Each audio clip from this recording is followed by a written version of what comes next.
नमस्कार मित्रांनो, मी सागर जगताप. आपल्याला माहीतच असेल की नुकताच काही दिवसांपूर्वी मुख्यमंत्री आणि उपमुख्यमंत्र्यांनी जानेवारीच्या लाडक्या बहिणीचा हप्ता लवकरच मिळेल असं जाहीर केलं होतं.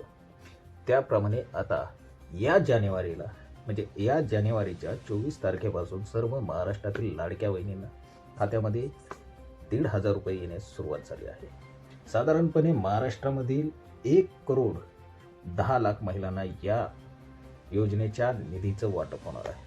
तरी ज्या महिलांना या निधीचे पैसे अजूनपर्यंत बँकेच्या खात्यामध्ये आले नसतील तर त्यांनी काळजी करू नका.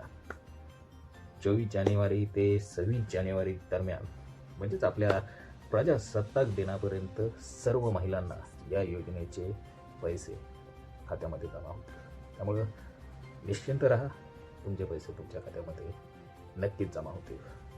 धन्यवाद. जय हिंद, जय महाराष्ट्र.